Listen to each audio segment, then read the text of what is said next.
Por que Deus me salvou? Eu quero que você acompanhe comigo em 2 Coríntios capítulo 5, nós vamos ler apenas 2 versículos. 2 Coríntios 5, versículo 14 e 15, a palavra ela diz assim: Pois o amor de Cristo nos constrange, julgando nós isto, um morreu por todos, logo todos morreram. E ele morreu por todos para que os que vivem não vivam mais para si mesmos, mas para aquele que por eles morreu e ressuscitou. Vamos ter uma palavra de oração.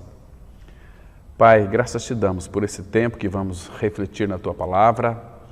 Buscamos o auxílio do Teu Espírito Santo que inspirou todas as Escrituras, para que Tu abras os céus para nós, para que Tu tragas a revelação da Tua palavra, Tu tragas entendimento espiritual para que possamos contemplar as maravilhas da Tua lei, para que possamos, ó Pai, ter uma visão espiritual daquilo que Cristo é e fez. Abençoa, Pai, todos aqueles que estão nos ouvindo com a Tua palavra. Abençoa, Pai, trazendo a eles a revelação da palavra, o entendimento da palavra, para que então haja uma verdadeira edificação do Teu povo.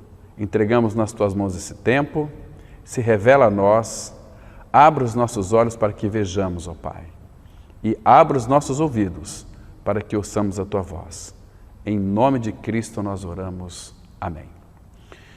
Esses 2 versículos que nós acabamos de ler, é 2 versículos muito conhecidos. O versículo 14 fala da obra na cruz, onde ali há uma libertação plena do pecado. A palavra diz que o amor de Cristo, ele nos constrange, ou seja, ele nos impulsiona para frente. Julgando nós isto, um morreu por todos, este um que morreu por todos é Jesus, logo todos morreram. Claro que esse todos não significa de maneira alguma toda a humanidade. Claro que se toda a humanidade vier a crer, ela está inserida dentro desse todos. A morte de Cristo na cruz do Calvário foi para todos, porque todos pecaram e carecem e destituídos estão da glória de Deus. Então, aqui nesse versículo, ele é muito interessante. Ele revela a obra plena de Cristo na cruz, que ele morreu por todos e que também todos os que creram morreram com Cristo. E quando cremos que morremos com Cristo, morremos para quê? Nós morremos para que o nosso pecado fosse tirado de nós, para que o corpo do pecado, segundo Romanos 6,6, seja destruído e não venhamos a servir o pecado como escravos. Porque aquele que está morto, justificado está do pecado. Ok? E agora no versículo 15, diz que e ele morreu por todos, para que os que vivem não vivam mais para si mesmos, mas para aqueles que por eles morreu e ressuscitou. Então nós vamos fazer uma pergunta e vamos respondê-la à luz das Escrituras Sagradas. Por que você foi salvo? Se você creu na sua morte e ressurreição com Cristo, você foi salvo, você é um regenerado. Agora, por que você foi salvo? Por que Deus lhe salvou? Será que foi para o nosso próprio benefício? Não foi para o nosso próprio benefício. Nós vamos estudar a vida de uma pessoa no Antigo Testamento, a vida de Moisés, porque segundo Hebreus 3,5, a palavra vai falar que Moisés, ele era fiel em toda a casa de Deus, como servo, para testemunho das coisas que haviam de ser anunciadas. Então Moisés, ele foi fiel em toda a casa de Deus como servo.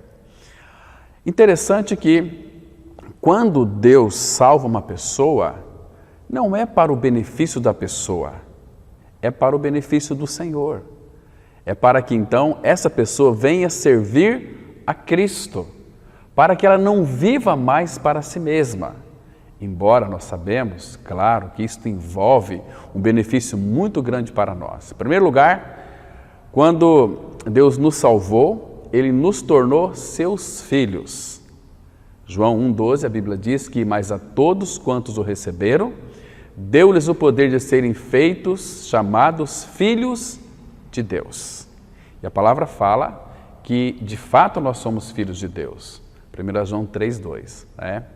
Claro que isto envolveu todo o amor do Pai, o grande amor de Deus, a ponto de nos tornar filhos de Deus. Veja que grande amor nos tem concedido ao Pai, a ponto de sermos chamados filhos de Deus. Então, Ele nos salvou, este é o nosso benefício.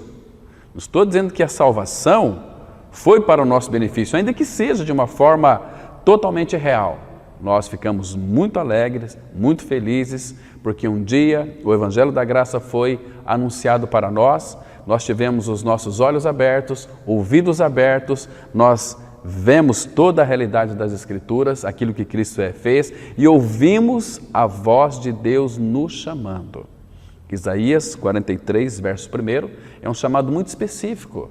O Senhor Jesus chama individualmente cada um de nós.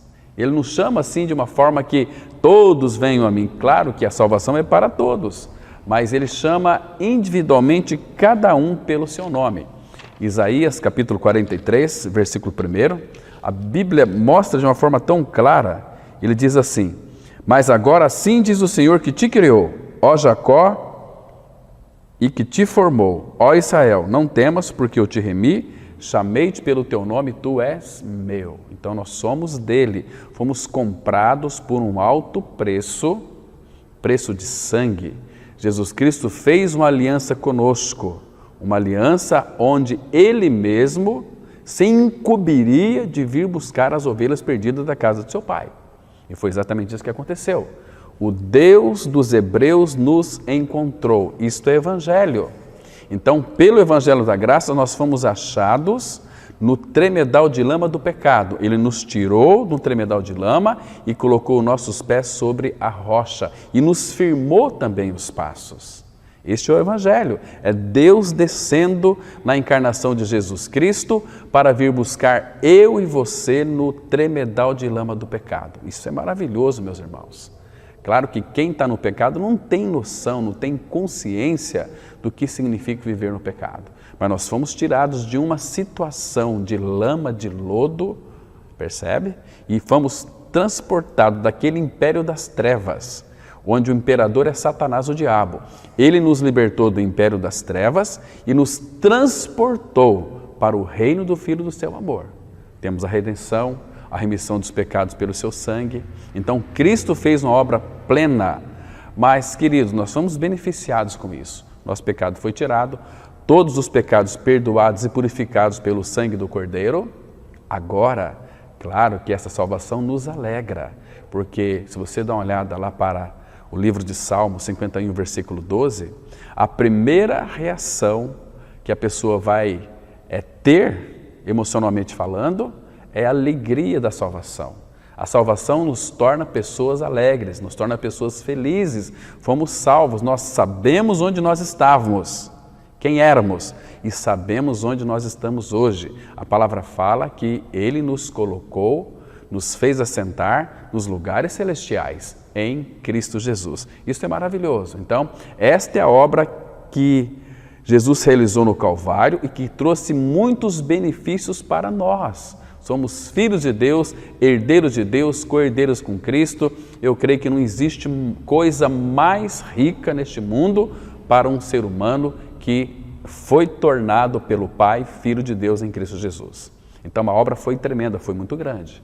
Claro que, agora, por que Deus nos salvou? Por que Ele nos salvou? Para que você que está me vendo nessa oportunidade, para que você foi salvo, meu querido irmão? Olha, eu e você, nós fomos salvos para servir. Para servir a quem? A Cristo.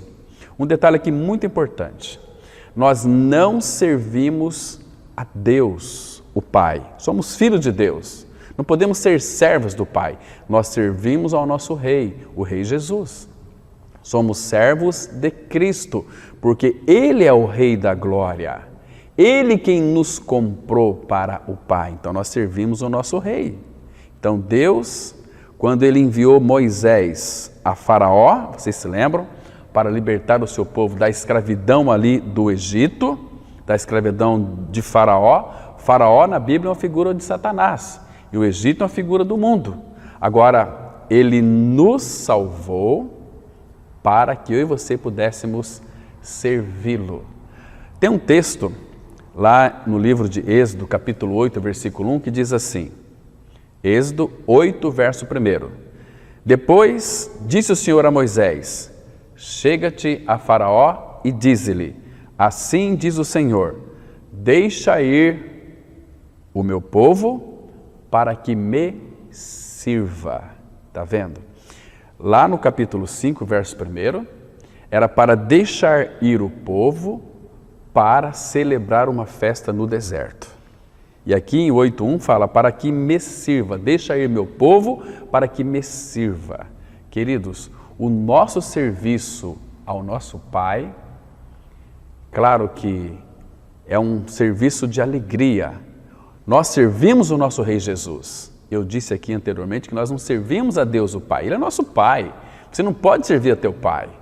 Teu Pai te deu tudo. Ele quer que você administre as suas coisas, né? As coisas do Pai. Jesus, ele, naquela vez que os seus pais vieram adorar em Jerusalém, ele tinha 12 anos, os pais voltaram, achou que Jesus estava no meio deles, mas quando notaram, Jesus não estava com eles. Eles voltaram em busca do seu filho e achou ele lá no templo discutindo com os doutores.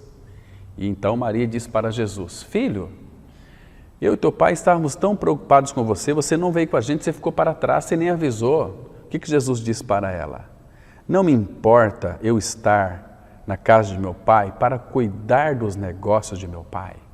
Então nós estamos neste mundo aqui cuidando dos negócios do Pai. Nós servimos ao nosso Rei Jesus. Jesus disse, e eu e o Pai nós somos um. Então, amados, para que deixar ir o meu povo? Para que me sirva. Agora, este serviço ao nosso Rei Jesus é um serviço festivo. Porque vocês se lembram em Gálatas capítulo 5, versículo 22, que o fruto do Espírito é amor, paz e alegria. Então, existe em todo o nosso serviço ao nosso Rei Jesus, alegria. No Salmo 100, versículo 2, a Bíblia diz assim, servi ao Senhor com alegria. Quando nós não servimos a Cristo com alegria, porque nós temos a Cristo, temos alegria no nosso coração, nós de fato estamos sendo um contrassenso. Nós estamos envergonhando ao nosso Senhor Jesus Cristo, porque Ele é o Senhor da alegria. Alegria é uma pessoa, alegria é um dos atributos do Espírito.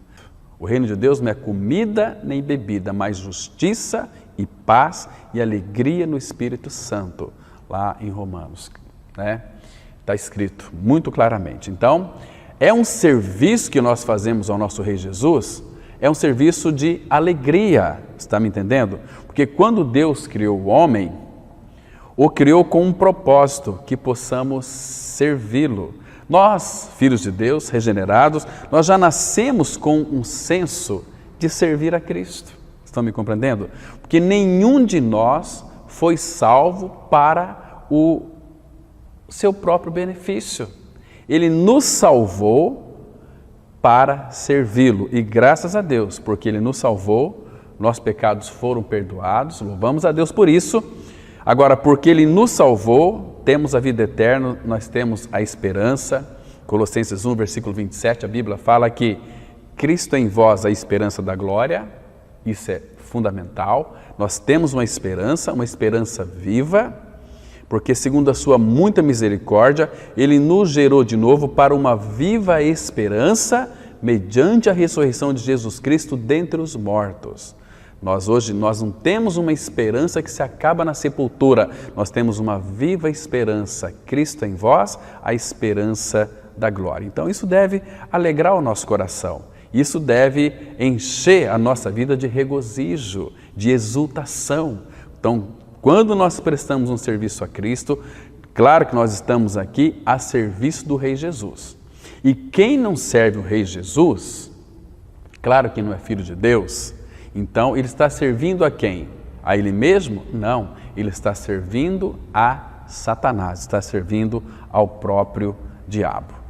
Queridos, mas isso não é o principal propósito pelo qual Deus, o nosso Pai, Ele nos salvou. Ele nos salvou porque o Pai, Ele deseja usar você e usar a mim também. Deus é um Deus que faz as suas coisas com propósitos claros, e definidos. Deus, o Pai, nos salvou para que fôssemos servos de Cristo. Ele quer que cada um de nós e todos juntos possamos servi-lo. Como nós podemos servir a Cristo? Servindo uns aos outros. Percebe? Nós estamos fazendo um serviço ao Senhor Jesus Cristo quando nós servimos os nossos irmãos. Isso é tão precioso, irmãos. Que privilégio nós temos de servir os nossos irmãos. Mas agora, você tem servido o seu irmão? Você tem amado o seu irmão? Querido irmão, não é uns poucos que devem servir a Cristo, mas todos os que foram alcançados pela sua maravilhosa graça. Jovens, velhos, desde que foram salvos, lembre-se de uma coisa fundamental, que você foi salvo com uma finalidade, para servir. A Bíblia diz, em Romanos capítulo 12, versículo 11, lá está escrito assim: no zelo não sejais remissos, sede fervorosos de espírito, servindo ao Senhor. Essa palavra fervorosos significa dedicação plena a quem nós servimos. Sede fervorosos de espírito, servindo ao Senhor. Ou seja, nós temos que ter um fervor, uma dedicação muito grande em servir a Cristo. Mas como nós podemos servir a Cristo? Levando a carga um dos outros, nós estamos servindo o nosso amado Senhor. Está me compreendendo, irmãos?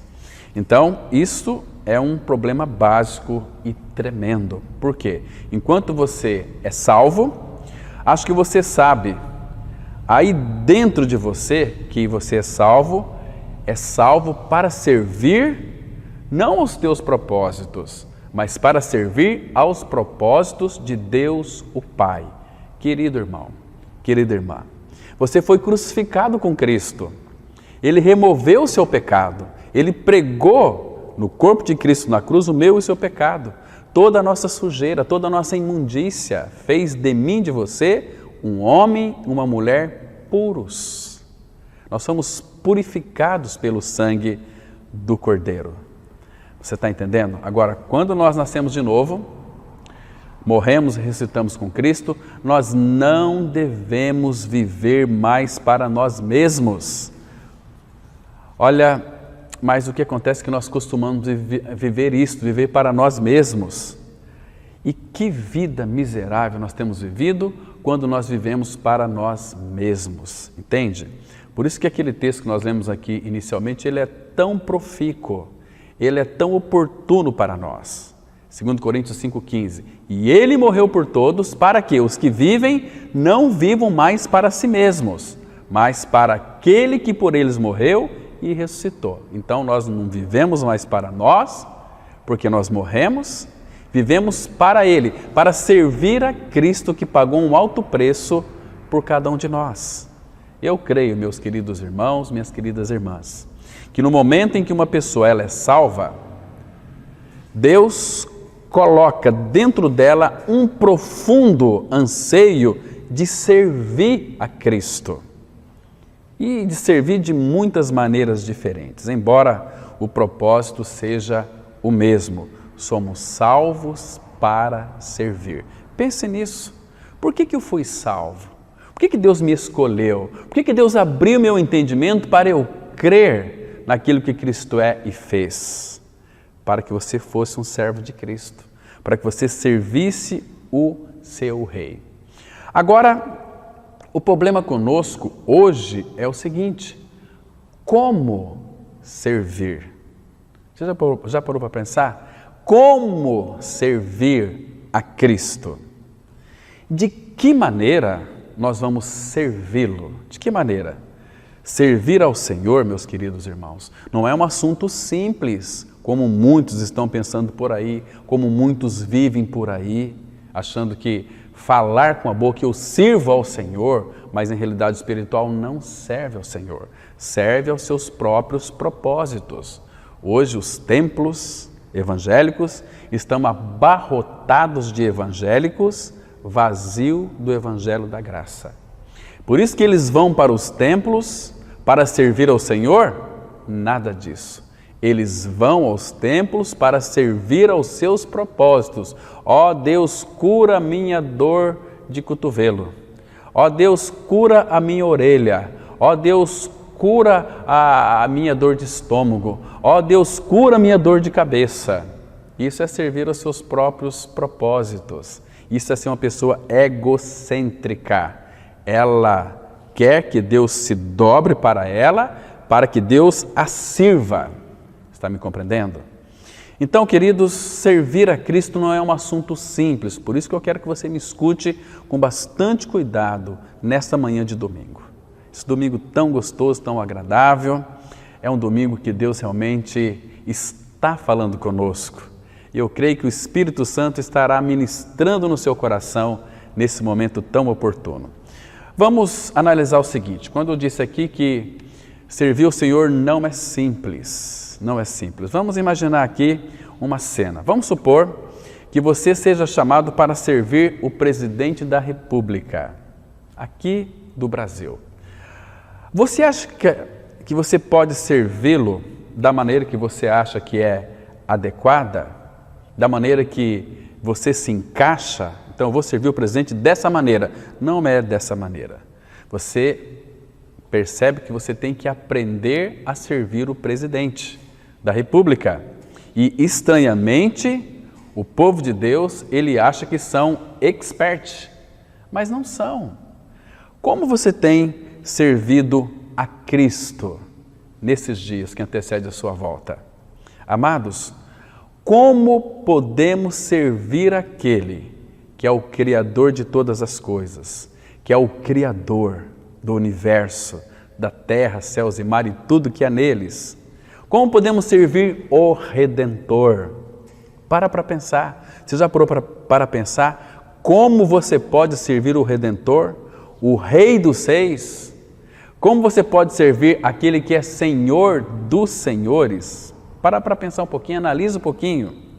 Você acha que devemos aprender como servir? Ou você acha que você sabe como servir a Cristo? Então, nós vamos ver o aprendizado daquele servo que era fiel em toda a casa de Deus, como servo Moisés. Porque lá no Antigo Testamento, você vai encontrar Moisés. Moisés, e Deus o chama. Deus chama Moisés de meu servo. Tem um texto das Escrituras Sagradas, no livro de Números, no capítulo 12, versículos 7 e 8, que diz assim: Não é assim com o meu servo Moisés, que é fiel em toda a minha casa. Boca a boca falo com ele, claramente, e não por enigmas, pois ele vê a forma do Senhor. Como, pois, não temestes falar contra o meu servo, contra Moisés? Está entendendo aqui? Queridos, a palavra fala no texto que nós lemos lá de Hebreus 3, versículo 5, que Moisés, ele era fiel em toda a casa de Deus como servo.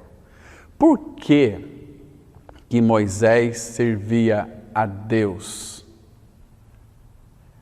Era porque Deus então o chamou e Deus tinha um propósito na vida de Moisés. Agora, Moisés não serviu no Antigo Testamento o eu sou de uma maneira inadequada. Claro que o Senhor o orientou. Eu quero que você guarde bem isso aqui, queridos, que Moisés no Antigo Testamento, ele representa o servo. O servo, nunca se esqueça disso. O que Moisés representa no Antigo Testamento? Ele representa o servo. Eu acho, então, que eu e você, nós temos que aprender muito com este servo chamado Moisés, porque Moisés, ele está tipificando Cristo. Cristo, lá em Marcos capítulo 10, 45, a palavra de Deus ela diz assim, que Jesus, ele veio não para ser servido, mas para servir e dar a sua vida em resgate por muitos. Agora, queridos, como que Moisés servia a Deus? Como que Moisés servia a Deus lá no Antigo Testamento? Basicamente, e muitos estudiosos da Bíblia concordam com isso, que Moisés tentou servir a Deus quando ele tinha 40 anos de idade. Evidentemente que a sua mãe, quando estava com ele, conseguiu colocar em seu coração que Deus salvou por uma razão. Deus não salva um povo apenas para tirá-lo do inferno e colocá-lo no céu. Não, Deus tem propósitos muito definidos. Deus nos salvou, como eu já me referi anteriormente, não para o nosso benefício, mas para o benefício dele, para que nós o sirvamos. Então, evidentemente, a sua mãe incutiu isto no coração de Moisés. Moisés, Deus nos tirou do Egito para um propósito. Então, naquela época, Moisés tinha 40 anos e ele tentou servir ao Senhor do seu próprio modo. Ele saiu uma determinada feita para visitar os seus irmãos, os hebreus, e ele viu um egípcio maltratando um judeu. O que Moisés fez? Foi lá e matou o egípcio. Então ele tentou servir a Deus da sua própria maneira. Vou libertar meu povo, mas do meu jeito. Queridos, você se lembra que Moisés, ele nasceu do contexto em que Faraó ordenou que toda mulher hebreia que desse à luz a um filho homem, aquela criança deveria ser morta, né, e atirado lá no rio Nilo. Mas, então, Moisés naquela época ele viveu sobre essa sentença de morte. Toda criança nascida tinha que morrer. Moisés estava nesse contexto aqui. Humanamente falando, não foi permitido a Moisés viver. Ele tinha que morrer. Mas de alguma forma, seus pais sentiram ali naquele contexto algo ali naquela criança e tentaram salvar a vida de Moisés. Mas depois de 3 meses, o choro de Moisés ficou tão alto, aí seus pais então tomaram providência e o puseram ali dentro de um cesto. E Deus permitiu que a filha de Faraó visse aquele cesto, visse Moisés. Em Êxodo capítulo 2, nos versículos 2 e 6, a palavra diz assim, Êxodo capítulo 2, vou ler o versículo 2 e também o versículo 6, que diz assim, e a mulher concebeu e deu à luz um filho, essa aqui é a mãe de Moisés, e vendo que era formoso, escondeu-o por 3 meses.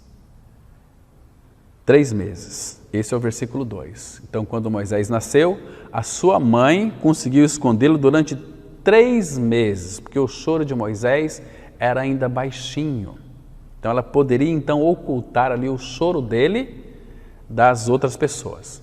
Mas depois de 3 meses, a criança vai crescendo, seu choro também vai ficando muito alto. Então não dava para esconder mais Moisés em casa. E o versículo 6 diz assim que quando a filha de Faraó viu a criança, Êxodo 2,6, abrindo, viu a criança e eis que o menino chorava. Teve compaixão dele e disse, este é menino dos hebreus. Queridos, você sabe que o choro de uma criança toca o coração de uma mulher. Todas as mulheres sabem. Foi assim que Moisés foi salvo, pela filha de Faraó. E evidentemente sua mãe incutiu na vida de Moisés que ele foi salvo por uma razão. Você foi salvo para salvar os filhos de Israel. Foi isso que a mãe de Moisés incutiu na mente de Moisés. Olha, Deus lhe salvou, não para o teu benefício, Moisés, ainda que fosse, mas para que você salvasse então o povo de Israel. E ele, a despeito de haver estado por 40 anos ali, naquele palácio egípcio, ele aprendeu toda a cultura egípcia, toda ela. Naquele tempo, o Egito era a maior nação do mundo. E queridos, e ali Moisés ele aprendeu todo o conhecimento. E a Bíblia diz que ele era poderoso em palavras e obras e feitos. E mesmo assim, a impressão que sua mãe colocou nele estava lá. Olha, você foi salvo para libertar o povo de Israel aqui dessa escravidão do Egito. Agora, quando Moisés tinha 40 anos, eu já me referi anteriormente, quero voltar aqui, me referir sobre isso, porque é muito importante que você saiba. Estou falando bem devagarinho para que você possa então assimilar tudo aquilo que estamos dizendo. Quando Moisés ele tinha 40 anos de idade, ele saiu para ver os seus irmãos. Você se lembra? Como eles passavam, se estavam bem. E você sabe como ele viu um egípcio batendo num israelita. O que Moisés fez? Então, Moisés olhou ao redor, não viu ninguém, não tinha ninguém lá, não havia ninguém lá. E por ele ser poderoso em feito, ele bateu no egípcio até a morte e o enterrou na areia. Muito claro esse texto lá em Êxodo, né? Interessante, queridos, que na manhã seguinte, ele voltou ao lugar e viu ali 2 hebreus discutindo, estavam lutando entre si. Aí Moisés, ele era poderoso em palavras e tentou separá-los e foi rejeitado por aqueles 2 hebreus que estavam brigando, foi rejeitado pelo seu povo, então ele teve que fugir pela sua própria vida. Aqui em Êxodo mesmo, capítulo 2, vamos ler 2 versículos, os versículos 14 e 15, que diz assim: o qual respondeu: quem te pôs por príncipe e juiz sobre nós? Porque Moisés tentou separá-los, aqueles 2 hebreus que estavam brigando entre si. Aí eles responderam para Moisés: quem te pôs por príncipe e juiz sobre nós? Pensas matar-me como mataste o egípcio? Temeu, pois, Moisés e disse: com certeza o descobriram. Moisés achou que ninguém estava vendo quando ele bateu no egípcio até a morte, mas esses 2 hebreus aqui, eles viram.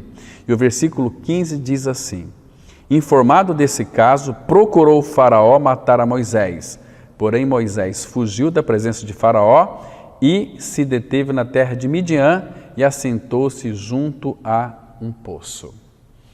Aqui nós percebemos que Moisés fracassou. Por que ele fracassou? Porque ele tentou servir a Deus de acordo com a sua maneira, ou seja, ou em outras palavras, como pensava ser adequado servir a Deus daquela maneira, mas não era. Às vezes, meus queridos irmãos, nós também tentamos servir a Cristo à nossa própria maneira. Nós achamos que a maneira que nós estamos servindo a Cristo é adequada, mas às vezes não é. Nós precisamos aprender a servir a Cristo. Tem um texto de Marcos, capítulo 3, versículo 13 e 14, que o Senhor Jesus Cristo, para ele enviar os seus discípulos, ele chamou primeiro os que ele mesmo quis para estar com ele. O primeiro chamado não é o ide, o primeiro chamado é vinde. Jesus chamou aqueles discípulos para estar com ele. Depois que eles passaram um tempo ali, a Bíblia não relata qual o tempo foi esse, depois que eles estiveram ali aos pés de Cristo, ouviram os seus ensinamentos, então Jesus os enviou para anunciar o Evangelho, para falar dele mesmo. Vocês vão sair por aí pregando a meu respeito, vocês vão dar testemunho de mim, não é testemunho de vocês. Hoje em dia é muito comum, né? Você participa de uma reunião, de uma assembleia evangélica, o que acontece muitas vezes é que as pessoas são chamadas à frente para dar testemunho de Cristo? Não, elas dão testemunho delas mesmas, elas falam delas mesmas. Ai, eu estava muito doente, eu estava com câncer. Aí fala meia hora dela mesma e lá no finalzinho ela diz assim: então Jesus me curou, e todo mundo aplaude, aquela coisa toda. Queridos, não teve nenhum proveito para a vida da Igreja do Corpo de Cristo. Ele não pediu para que nós falássemos de nós mesmos. Se você ler todo o Novo Testamento, as curas que Jesus fazia, sabe que ele dizia para aquele que era curado? Vá e não diga para ninguém. Porque se as pessoas que creem em Jesus crê por causa dos sinais, essa crença não é uma crença genuinamente fiel. Por quê? Lembra lá do Evangelho de João, capítulo 2, dos versículos 23 ao 25? A Bíblia diz assim, que estando ele em Jerusalém durante a festa da Páscoa, muitos, vendo os sinais que ele fazia, creram no seu nome. Mas o próprio Jesus não se confiava a eles, porque o conhecia a todos. E não era necessário de que alguém lhe desse testemunho a respeito do homem, porque ele bem sabia o que era a natureza humana. Eles creram em Jesus? Creram. Mas por que creram? Creram porque viram os sinais. Quando eu vejo e eu creio, eu não preciso de fé. Eu estou evidenciando um fato, eu evidenciei um fato, eu constatei um fato, eu criei porque eu vi. E Jesus disse assim, bem-aventurado aqueles que não viram e creram. Ele nunca pediu para nós dar testemunhos a nosso respeito. Lembra de Atos 1:8, aquela promessa? Mas recebereis poder ao descer sobre vós o Espírito Santo e ser-me-eis minhas testemunhas em Jerusalém, Judeia, até os confins da terra. Vocês vão ser testemunhas minhas, vocês vão falar a meu respeito.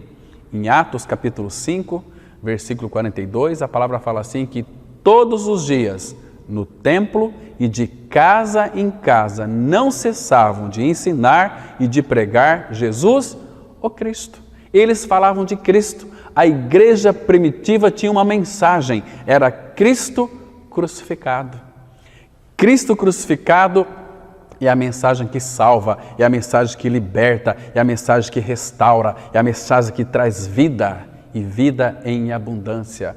Hoje em dia, qual é o benefício para um filho de Deus? Vai lá ouvir uma pessoa dar testemunho dela mesma.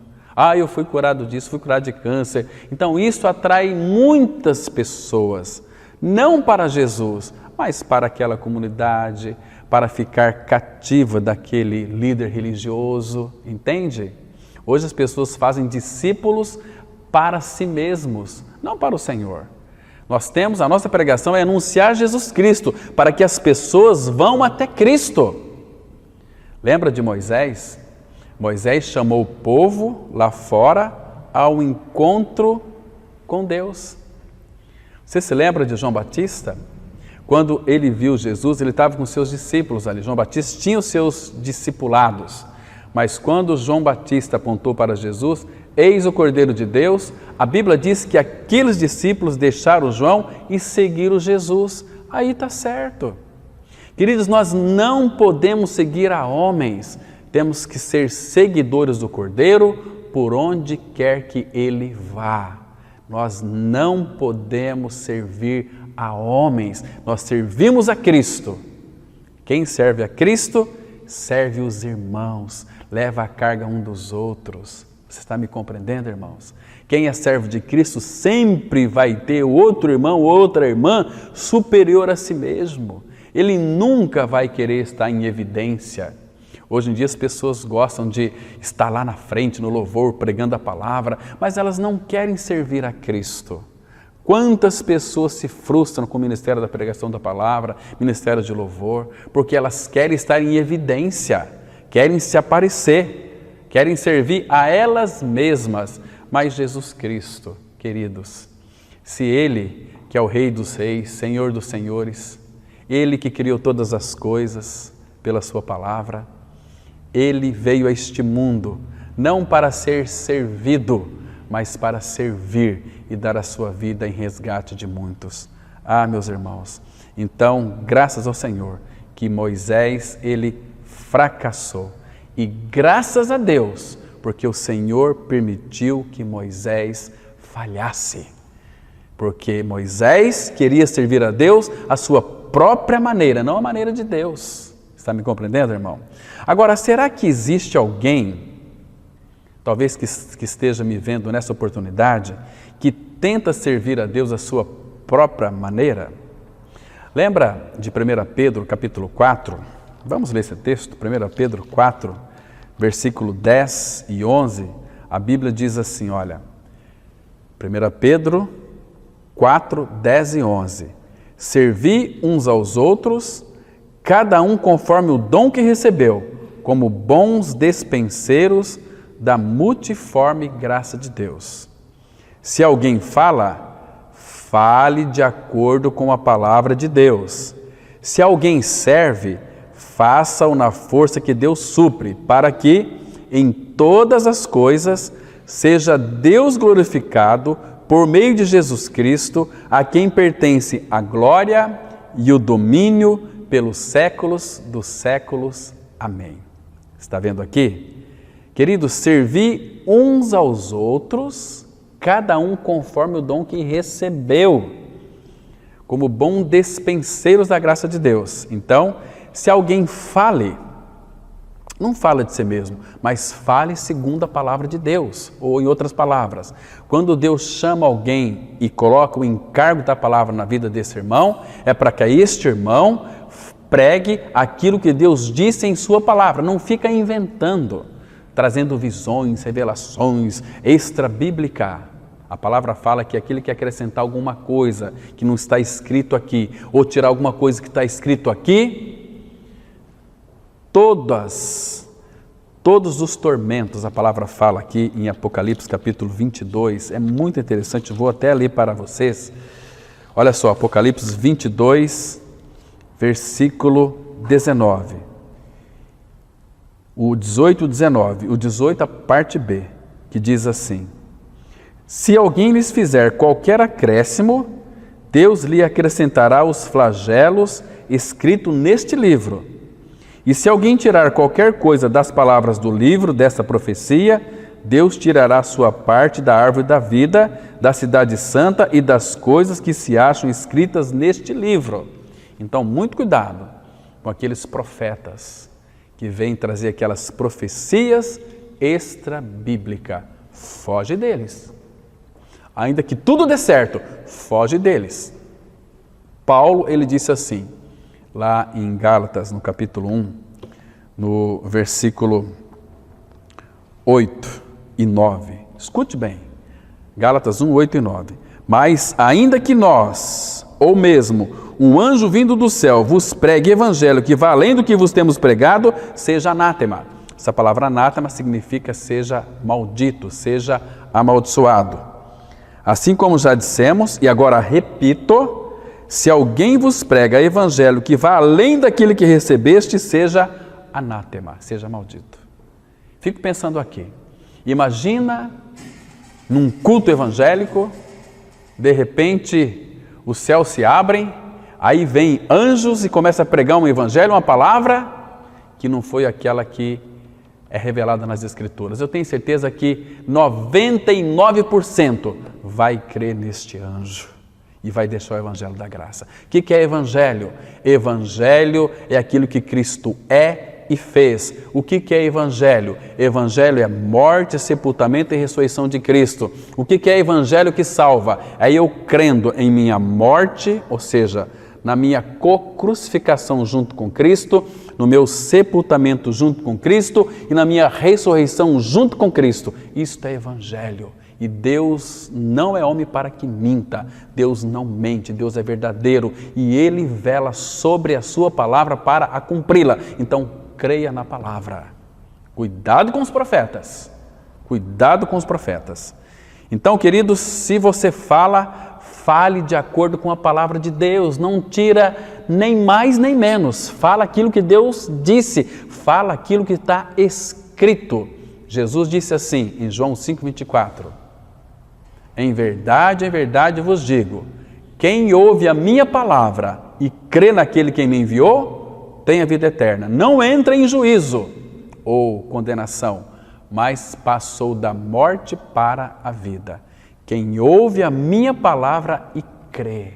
É ouvir a palavra de Deus e crer. Estão me compreendendo? Aí sim. Então, se alguém fale de acordo com os oráculos de Deus. Se alguém serve, faça na força que Deus supre. Ou seja, se Deus o Pai lhe chamou para você ser servo de Cristo, Ele vai te habilitar, Ele vai te capacitar para você servir a Cristo de uma maneira adequada, não por força nem por violência, mas segundo o Espírito do Senhor, o Espírito capacitador. Todo servo de Cristo tem competência ao servir o seu Rei pela unção do Espírito. Queridos, unção, ela aponta para um propósito. Lembra lá de Isaías, capítulo 60?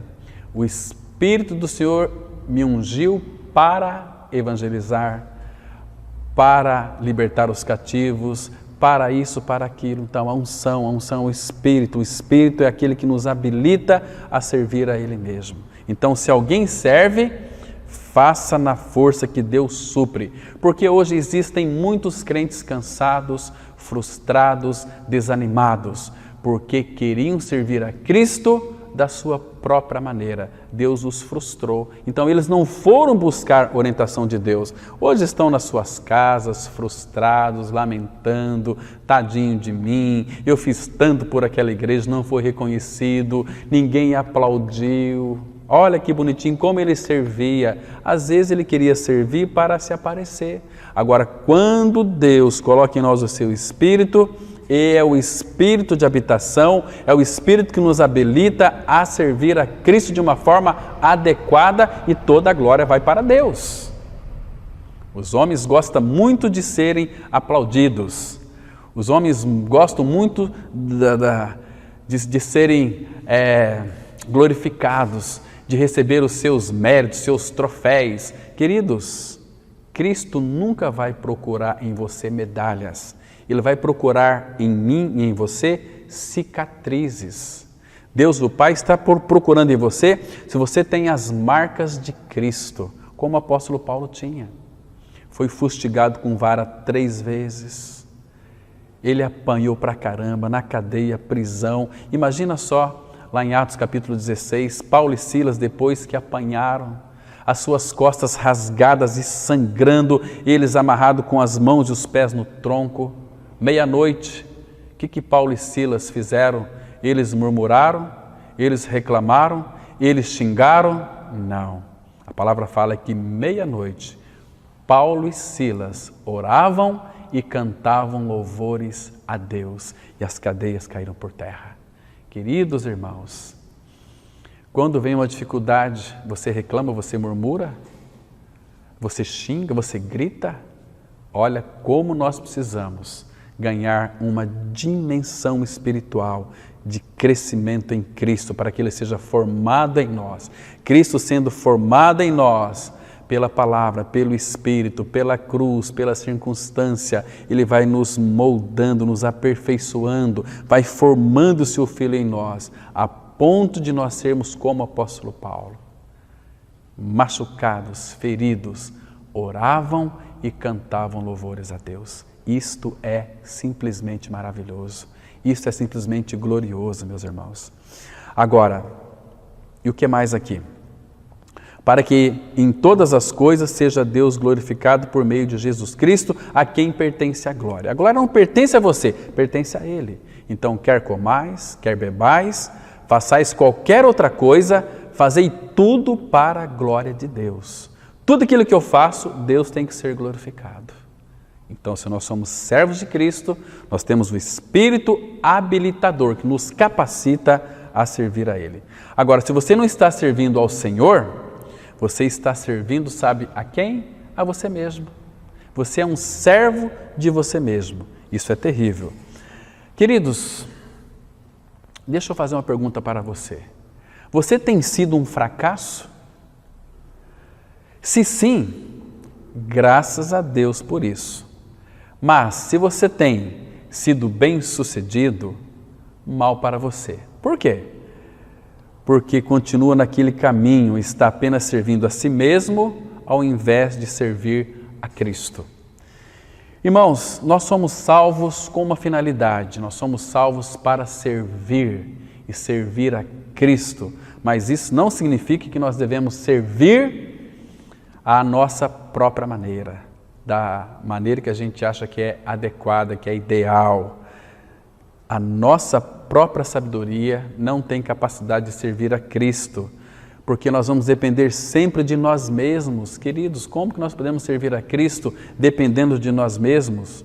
Agora, se você deseja servir ao Senhor, você deve servi-lo sim, mas da maneira dele, que seja da vontade dele e pela vontade dele, não pela sua. Então, esta aqui é uma lição tão importante, né, para cada um de nós aprender como servir a Cristo de uma maneira adequada. Agora, nunca se esqueça disso. Você foi salvo para servir a Cristo. Então, não fuja disso. Vá aos pés do Senhor, fala: Senhor, Tu me chamaste, eu sou o Teu servo, então me mostre em que eu devo servi-lo, como servi-lo.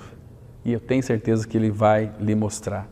Porque quando Deus criou o homem, não o criou pelas razões do homem. Ele criou o homem pela razão dos seus próprios propósitos, para os próprios propósitos do Pai, não dos nossos. Agora, de todas as pessoas no mundo, Moisés, ele tinha tanto conhecimento, porque ele era poderoso em palavras e feitos, então ele deveria ser o primeiro, o único a ter sucesso naquilo que desejasse fazer. Mas Deus permitiu que Moisés então fracassasse. E graças a Deus por isso que ele fracassou, né? Então, ele gastou aqueles outros 40 anos no deserto cuidando de umas poucas ovelhas. Nos primeiros 40 anos, Moisés falhou como servo. O que Deus fez? Mandou ele para trás do deserto para cuidar ali de umas poucas ovelhas, né? Queridos, depois de ter feito isso por 40 anos, você se recorda? Moisés foi pastor de ovelhas durante 40 anos. Agora, não admira que quando Deus quis que ele fosse servir o Senhor, sabe o que Moisés disse? Senhor, eu não posso, porque eu não sou ninguém, não sou eloquente, eu não sei falar. Mas Moisés, naqueles 40 primeiros anos de sua vida, ele era poderoso em palavras e obras, em feitos. Agora, se você falar com uma ovelha por 40 anos, imagina só, 40 anos você falando com ovelhas, toda a sua eloquência ela terá ido embora. Isso é com certeza. Se você de fato deseja servir o Senhor, precisa buscar a orientação dele. Agora, naqueles 40 anos que Moisés apacentava ovelhas, Deus desconstruiu em 40 anos tudo que Moisés aprendeu lá no Egito. E a Bíblia diz em Atos 7 que ele aprendeu toda a cultura egípcia. Moisés era um grande homem, tinha ciência, tinha conhecimento. Moisés era poderoso em palavras e feitos. Nunca se esqueça disso. Aqueles 40 anos que ele foi para o deserto cuidar de ovelhas, foi 40 anos que Deus desconstruiu todo o seu conhecimento. E Deus quer tirar de nós toda a nossa sabedoria, todo o nosso conhecimento, porque todo o nosso saber nos torna pessoas arrogantes. E Deus não pode usar uma pessoa arrogante para servir o seu Filho Jesus. Muitas pessoas, elas pensam porque fazem tantos cursos na área da teologia e com isso elas pensam que será bom para eles. Pois na realidade, meus queridos, guarde bem isso, será uma grande desvantagem, pois Deus não precisa da nossa ajuda, mas de jeito nenhum. Ele quer servos, mas que sejam servos trabalhados por Ele. Então, Deus nos mostra claramente que nós devemos servir a Ele de acordo com a sua vontade e pela sua força. Esta é a palavra do Senhor a Zorobabel. Lembra lá de Zacarias 4:6? Não por força, nem por poder, mas pelo meu Espírito, diz o Senhor dos exércitos. Estão me compreendendo? Então, queridos, nós não podemos servir ao Senhor se não tivermos visão espiritual. Visão significa simplesmente que Deus revelou a si mesmo a você e a mim também. Isso é muito importante que nós venhamos a saber. Porque Deus, o Pai, quando nos chamou para servir ao seu Filho Jesus, o nosso Salvador, o que Deus fez? Deus revelou a sua mente e o seu coração a você e a mim. Como podemos saber que o Senhor, então, Ele se revelou o que está no seu coração e na sua mente, para mim e para você? Porque, queridos, o nosso chamado é pela visão, a visão espiritual. Quando nós compreendemos a visão, quando esta visão clara daquilo que Cristo fez é revelada a nós, nós vamos saber como servir a Cristo. É pela visão. E pela visão que Ele nos dá da sua palavra, assim como Ele fez a Samuel. Você se lembra? Quando Deus foi tratar com Eli sobre seus filhos, que é Ofni e Finéias, Deus queria matar esses dois filhos. Aí depois Deus disse para Eli, em 1 Samuel capítulo 2, versículo 35, que diz assim: então suscitarei para mim um sacerdote fiel, que procederá segundo o que tenho no coração e na mente. Edificar-lhe-ei uma casa estável e andará ele diante do meu ungido para sempre. Está vendo? Como que nós podemos então saber o que Deus tem na mente e no coração? A gente só vai conhecer uma pessoa a partir do momento que essa pessoa começa a falar. Porque a boca fala o que está cheio o coração. Então, Deus fala a nós pela sua palavra. Quando você abre as Escrituras Sagradas, você tem o falar de Deus. E quando você começa a ler as Escrituras, você começa a conhecer o Senhor.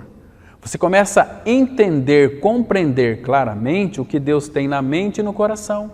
Porque Ele é um Deus que fala. Isaías 1, versículo 2, ele disse assim: ouvi os céus e dá ouvidos, ó terra, porque o Senhor é quem fala. Então, quando Ele fala, nós podemos entender e compreender o que o Pai tem no seu coração. Porque, graças ao Senhor, Ele é um Deus que fala. Agora, algo que é muito importante que nós saibamos como servos de Cristo, que Deus sempre vai agir em nossas impossibilidades. Nunca Ele vai chamar uma pessoa capacitada para isso.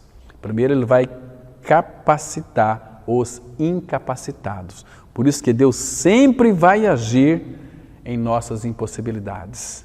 Então, lembre-se disso sempre. Sabe por que estou dizendo isso aqui? Você se lembra que com quantos anos Deus chamou a Moisés? Era quando Moisés completou 80 anos de idade. Você já leu o Salmo 90? O que você encontra no versículo 10?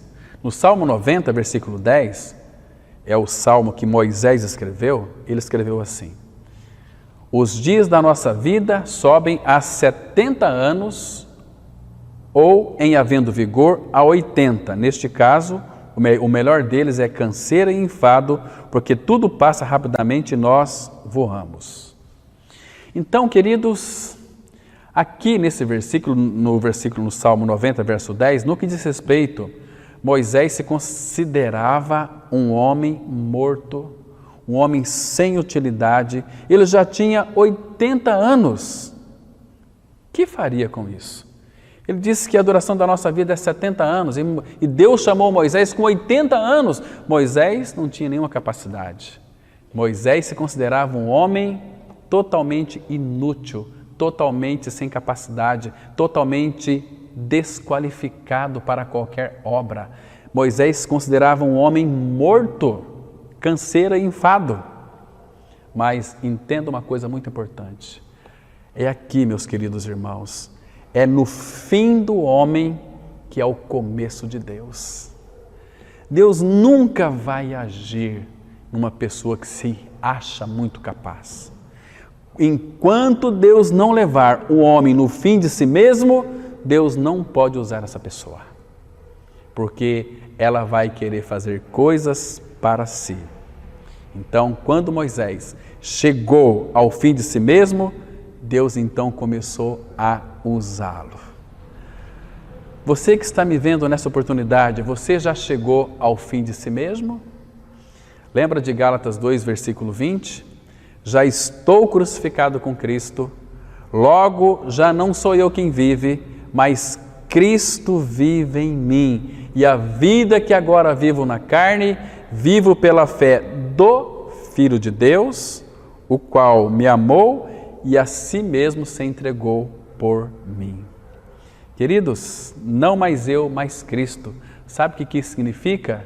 Que eu e você, nós temos que desaparecer de tudo o que... Aliás, nós temos que desaprender de tudo o que nós aprendemos no mundo, de maneira a permitir que Deus, o nosso Pai, comece seu trabalho em mim e em você. Queridos, Deus ele é tão paciente, Deus ele não tem pressa, pois Deus esperou Moisés por 40 anos, trabalhando nele dia a dia como pastor de ovelhas. É não mais eu, mas Cristo. Deus só pode usar alguém no serviço do seu Filho quando essa pessoa chega ao fim de si mesmo. Não mais eu, mas Cristo. É a cruz que de fato faz essa obra. É a cruz que nos leva ao fim de nós mesmos. Estou crucificado com Cristo e vivo não mais eu. Está percebendo aqui, irmão? Porque o fim do nosso ego é o começo de Deus. E quão difícil é para nós colocar um fim em nós mesmos. Porque quanto mais talentoso uma pessoa é, mais educada uma pessoa seja, quanto mais experiência uma pessoa tem, menos é capaz de enxergar o fim de si mesmo. Isso não é uma grande verdade? Então, Deus, o nosso Pai, Ele tem que ser o início e o fim. Se um dia nós chegamos ao fim de nós mesmos, aí sim é onde a esperança de fato começa. Lembra que o apóstolo Paulo, ele escreveu em 1 Coríntios 15, 31, ele disse assim: dia após dia morro. Ou seja, Paulo estava dizendo, cada dia que passa eu estou morrendo mais, então Deus pode me usar. E lá em 2 Timóteo 2,11 está escrito assim: fiel é esta palavra, se já morremos com Ele, também viveremos com Ele. Em Colossenses 3,3 ele declara, porque morrestes e a vossa vida está oculta juntamente com Cristo em Deus. O que ele quis dizer? Quis dizer que morremos e que Cristo é a nossa vida.